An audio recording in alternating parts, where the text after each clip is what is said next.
नमस्कार, आप देख रहे हैं द न्यूज। मैं रानी गुप्ता आपके साथ। बड़ी खबर सामने आ रही है। आपको बता दें कि special law and order DG Prashant Kumar ने बड़ा खुलासा किया है अतीक के बेटे असद अहमद को लेकर के।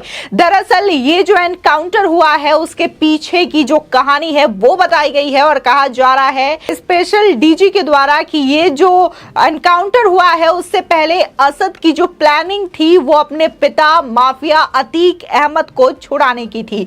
दरअसल जिस तरीके से साबरमती जेल से अतीक अहमद को प्रयागराज लाया जाना था तो ऐसे में रूट को लेकर के प्लानिंग की गई थी कि उसके काफिले में हमला बोला जाएगा जिसके बाद अतीक अहमद को छुड़ा लिया जाएगा। इसी के साथ ही दूसरी ओर अगर बात हम अतीक अहमद की करें तो अतीक अहमद के बेटे के एनकाउंटर की खबर जैसे ही उसे मिली उसके बाद से ही लगातार वो कभी कोर्ट रूम में बेहोश होता हुआ दिखाई दिया, कभी फूट फूट कर रोता हुआ दिखाई दिया। तो अब उसका बड़ा बयान सामने आया है। उसने ये कबूल किया है कि ये तमाम जो चीजें हो रही हैं वो मेरी वजह से हो रही है, मेरे गुनाहों की वजह से आज मेरे बेटे को ये खामियाजा भुगतना पड़ा और मेरे परिवार का ये सिला हुआ। इसी के साथ ही उसने अपने भाई अशरफ से बात करते हुए कहा कि अब हमें अपने परिवार का ख्याल रखना होगा। इसी के साथ ही माना जा रहा है कि अतीक अहमद जो है अपने बेटे के अंतिम संस्कार को लेकर के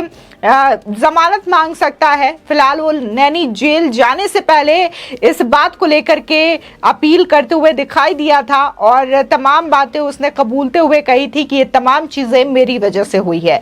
बता दें कि माफिया अतीक अहमद के लिए आज का दिन बेहद मुश्किलों भरा रहा। एक तरफ यूपी एसटीएफ ने उसके बेटे और उमेश पाल हत्याकांड के आरोपी को एक एनकाउंटर में ढेर कर दिया, दूसरी ओर कोर्ट ने उसकी 7 दिनों के रिमांड को भी मंजूर कर दिया है।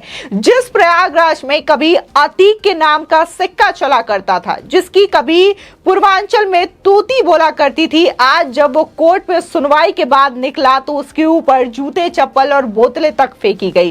पिछले दिनों पुलिस टीम ने अदालत से जारी बी वारंट को जेल में तामील कराया था। बता दें कि कोर्ट में बेटे असद के एनकाउंटर की खबर सुनकर माफिया अतीक अहमद फूट फूट कर रोने लगा और इसके बाद बेहोश तक हो गया। वहीं असद के एनकाउंटर के बाद एडीजी लॉ एंड ऑर्डर प्रशांत कुमार ने प्रेस कॉन्फ्रेंस करते हुए बड़ा खुलासा किया और कहा कि माफिया के खिलाफ सरकार ने जीरो टॉलरेंस की नीति अपनाई है। इसके साथ ही उन्होंने कहा कि यूपी में अब तक पुलिस मुठभेड़ में 183 अपराधी मारे जा चुके हैं। इसके साथ ही 13 पुलिसकर्मी भी शहीद हुए हैं। बता दें कि अतीक अहमद के काफिले की रेकी की चर्चा भी चल रही थी। कहा यह भी जा रहा है कि अतीक के काफिले के साथ चल रही मीडिया की टीम के आड़ में असद के गुर्गों के भी टीम इसमें शामिल होने की बात सामने आई है। इससे अतीक के काफिले की पल पल की जानकारी असद के पास पहुंच रही थी। साबरमती जेल से जब 16 दिन पहले अतीक को प्रयागराज लाया गया था तो उस दौरान परिवार के कई सदस्य साथ चल रहे थे। इससे उन्हें रूट के बारे में पूरी जानकारी मिल गई थी। अतीक के बेटे ने झांसी में यूपी एसटीएफ की पकड़ में आने के बाद यह मामला अब काफी ज्यादा गर्मा चुका है। बता दें कि यूपी के एडीजी लॉ एंड ऑर्डर प्रशांत कुमार ने कहा है कि हमारे पास इस प्रकार के हमलों के इनपुट थे। इस कारण से अतीक के काफिले में सुरक्षा के पुख्ता इंतजाम किए गए थे। बता दें कि असद एनकाउंटर के बाद प्रेस कॉन्फ्रेंस में उन्होंने यह साफ कहा है कि अतीक अहमद को छुड़ाने के किसी भी प्रयास को विफल करने के लिए पुलिस की तैयारी पूरी तरीके से थी। हालांकि उनके बयान ने सनसनी बढ़ा दी है। दरअसल अतीक को उमेश पाल मर्डर केस के बाद से साबरमती जेल से प्रयागराज लाने के दौरान मीडिया की टीम लगातार कवरेज करते हुए नजर आ रही थी। अतीक ने पहले अपनी जान को खतरा बताया था, बाद में मीडिया के साथ रहने को लेकर धन्यवाद भी दिया था। वहीं अतीक अहमद के बेटे असद अहमद के एनकाउंटर के बाद प्रयागराज में पुराने शहर में पुलिस सतर्कता बढ़ा दी गई है। पुलिस की टीमें पुराने शहर में लगातार गश्त कर रही है। इसके साथ ही सोशल मीडिया पर आने वाले तमाम मैसेज पर लगातार यूपी पुलिस की नजर बनी हुई है। आपको बता दें कि इस एनकाउंटर की खबर सामने आने के बाद से लगातार इस मुद्दे को लेकर के राजनीति भी शुरू हो गई है। चाहे फिर असदुद्दीन ओवैसी ओवैसी हो, अखिलेश यादव हो या फिर मायावती हो, इस एनकाउंटर को जांच की मांग उठा रहे हैं और उनका कहना है कि ये जो एनकाउंटर है वो फर्जी है, झूठा है। तो वहीं अखिलेश यादव की अगर बात करें तो अखिलेश यादव का कहना है कि भाजपाई जो है वो भाईचारे के खिलाफ है। वहीं अखिलेश यादव का यह भी कहना है कि ये जो एनकाउंटर है वो फर्जी है और बीजेपी मुद्दों से ध्यान भटकाने की कोशिश कर रही है, साथ ही जांच की मांग की गई है।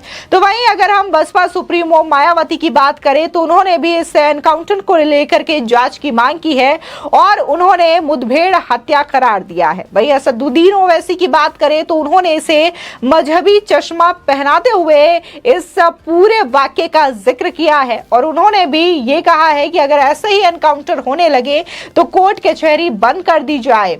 आपको बता दें कि सीधे तौर पर यूपी एसटीएफ की टीम को लेकर के यहाँ पर सवाल उठाया जा रहा है। तो वहीं अगर सीएम योगी आदित्यनाथ की बात करें तो उन्होंने एसटीएफ की पूरी टीम की तारीफ की है, पीठ थपथपाने का काम किया है। इसी के साथ ही अगर बात हम यूपी के डिप्टी सीएम की करें, चाहे फिर वो केशव प्रसाद मौर्य हो, ब्रजेश पाठक हो, इन दोनों ने ही यूपी की पुलिस को बधाई दी है, शुभकामनाएं दी हैं और कहा है कि जो बीजेपी कहती है वो करके दिखाती है। अगर सीएम योगी आदित्यनाथ ने कहा था कि हम माफियाओं को मिट्टी में मिला देंगे, तो आज वो तस्वीर एक एक करके सामने आ रही है कि कैसे यूपी में माफियाओं का खात्मा किया जा रहा है, यूपी से कैसे गुंडा राज को मिटाया जा रहा है। बता दें कि अखिलेश यादव ने उमेश पाल हत्याकांड को लेकर के सवाल उठाए थे और उनका कहना था कि आज क्यों माफियाओं पर कार्रवाई नहीं हो रही है, दिन दहाड़े इस तरीके से हत्याकांड को अंजाम दिया जा रहा है, इसके बावजूद यूपी की जो सरकार है वो हाथ पे हाथ रख करके बैठी है,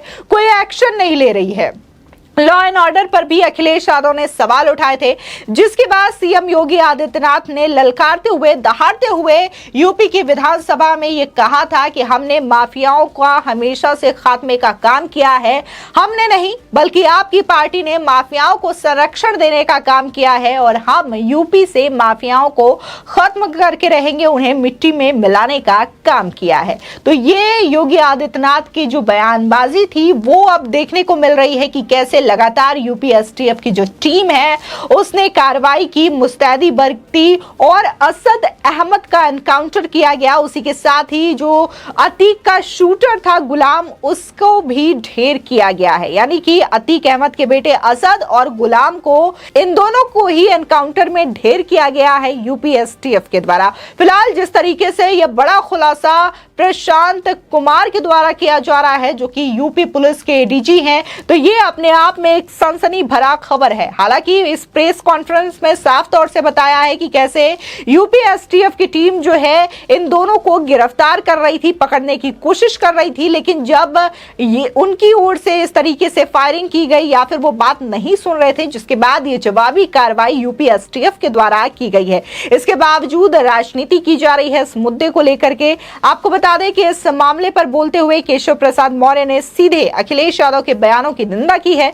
उनका कहना है कि अखिलेश यादव को तो पुलिस की टीम को बधाई देना चाहिए, एसटीएफ की टीम को बधाई देना चाहिए, लेकिन वो तुष्टीकरण की घटिया राजनीति कर रहे हैं। फिलहाल इस खबर को लेकर के आपकी क्या राय है, हमारे कमेंट सेक्शन में जरूर बताएं। आगे की और भी अपडेट के लिए चैनल को सब्सक्राइब करना ना भूलें।